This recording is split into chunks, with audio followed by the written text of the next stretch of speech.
are going to see how to speak correct English. चला तर विद्यार्थी मित्रांनो, आज आपण इंग्रजी बोलत असताना करेक्ट कसं बोलायचं, योग्य कसं बोलायचं याविषयी बघूया. Let us see some examples. तर बघा, एक वाक्य बघूया. टुडे इज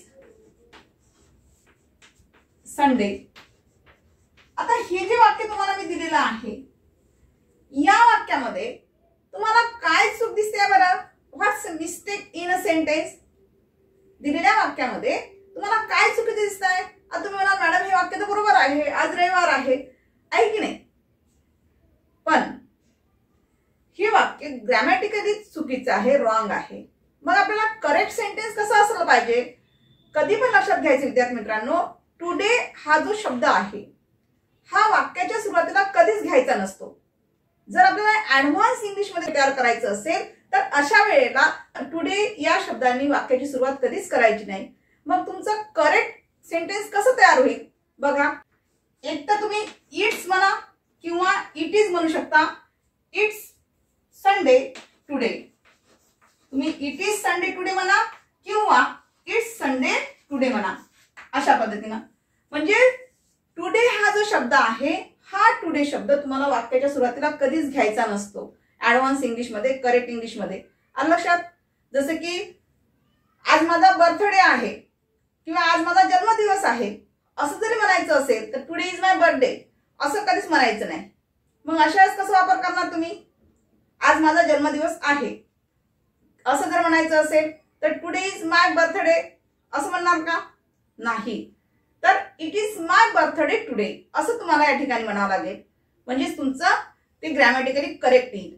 कारण आपण लिहिताना बोलताना आपल्याला असं वाटतं की आपण बरेच वाक्य बरोबर लिहिलेले आहे, पण ग्रॅमॅटिकली ते कसे असतात? तुमच्या शब्द वापरण्यामुळे ते चुकीचे ठरत असते, त्यामुळे ते रॉंग होत असतात. ठीक आहे. Now next sentence. It's raining little bit.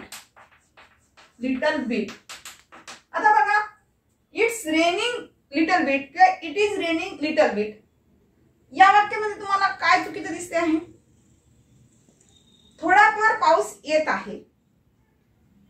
आता हे वाक्य तुम्हाला पाहिल्यानंतरच वाटेल की करेक्ट सेंटेन्स आहे, याच्यामध्ये चूक नाही आहे. पण ग्रॅमॅटिकली जर आपण विचार केला तर हे वाक्य चुकीचं आहे. मग करेक्ट सेंटेन्स कसा आहे? कशा पद्धतीचा वापर करावा लागेल आपल्याला? तर या ठिकाणी पाऊस येत आहे, पण कसा येत आहे? लिटल बीट आहे. लिटल बीट म्हणजे हलकासा पाऊस येत आहे, यासाठी लिटल बीटचा वापर करायची गरज नाही आहे. तर या लिटल बीटच्या ऐवजी तुम्ही कोणता शब्द वापरू शकता? तर तुम्ही त्या ठिकाणी लिटल बीटच्या ऐवजी ड्रिझलिंग हा शब्द वापरू शकता. जर आपल्याला पाऊस हलकासा येत आहे असं म्हणायचं असेल तर अशा वेळेस तुम्ही लिटल बीट हा शब्द न वापरता तुम्हाला ड्रिझलिंग हा शब्द वापरावा लागेल. म्हणजे तुमचं करेक्ट सेंटेन्स कसं होईल बघा. इट्स ड्रिझलिंग म्हणजे इट इज ड्रिझलिंग म्हणा, पावसाच्या हलक्या सरी येत आहे किंवा हलकासा पाऊस येत आहे असा याचा अर्थ होतो. त्याच्यामुळे तुम्हाला इट्स रेनिंग लिटल बीट असं न वापर तुम्हाला काय वापरावं लागेल? इट्स ड्रिझलिंग हा शब्द त्या ठिकाणी वापरावा लागेल.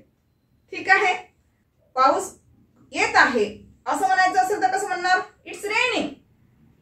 मुसळधार पाऊस येत आहे म्हणायचं असेल इट्स रेनिंग हेवीली असा शब्दप्रयोग त्या ठिकाणी वापरू शकता. लक्षात? म्हणजे आपण काही वेळेस कशा आपल्या अनवधानाने चुका होत असतात, बाय मिस्टेक कशा होत असतात आपल्या, हे आपल्याला जाणून घ्यायचं आहे. ठीक आहे. चला let us see another example. Eat some medicines. आता या वाक्यामध्ये काय चुकीचं आहे बघा. What's wrong in a sentence? तुमच्या दृष्टिकोनातून ते वाक्य कसं वाटेल? बरोबरच वाटेल. विद्यार्थी मित्रांनो, मेडिसिन हे आपण खात असतो का की घेत असतो?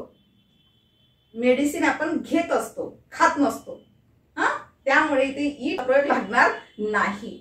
ईटचा अर्थ काय होते? खाणे, पोट भरून खाणे. औषध आपण पोट भरून खात असतो का? नाही. त्यामुळे इथे हा जो ईट वापरलेला शब्द आहे हा ईट शब्द या ठिकाणी काय आहे, रॉंग वर्ड आहे. मग या ठिकाणी कोणता घ्यावा लागेल तुम्हाला, तर या ठिकाणी तुम्हाला कोणता घ्यावा लागेल, टेक हा शब्द घ्यावा लागेल. म्हणजे तुम्हाला एकतर बनवताना कसं बनवावं लागेल, take some medicine, take some medicines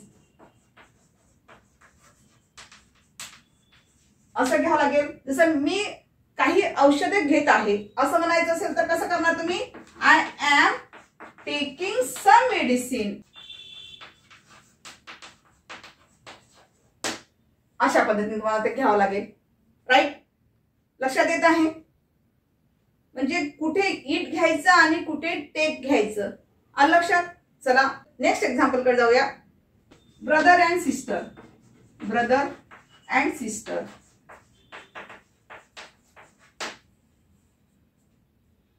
भाऊ आणि बहीण.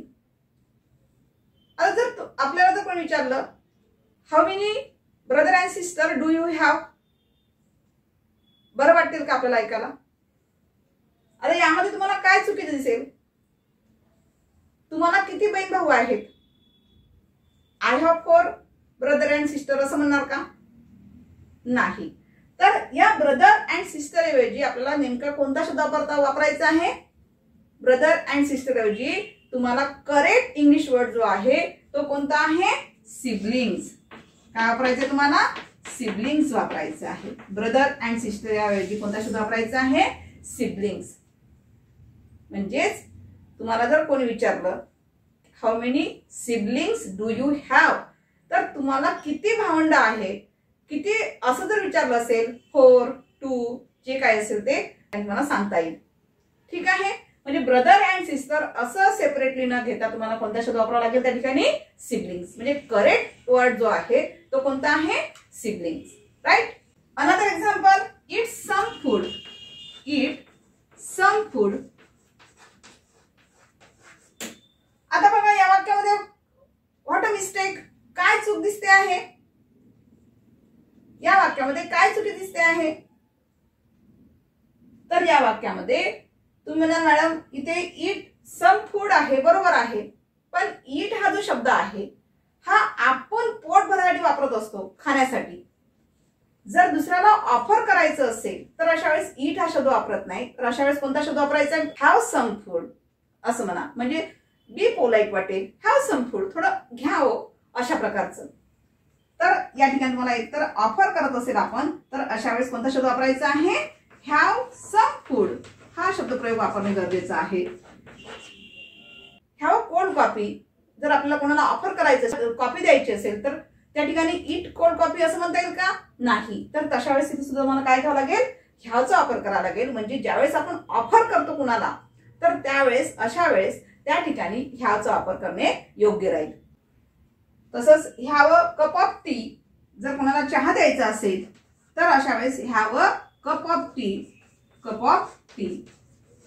तर अशा वेळेस कोणाला आपल्याला जर चहा द्यायचा असेल तर अशा वेळेस तुम्ही ह्याचा वापर करायचा. म्हणजे कारण आपण चहा ऑफर करू आलो, घ्या ओ चहा, अशा पद्धतीने चहा घ्या. हा ठीक आहे. चला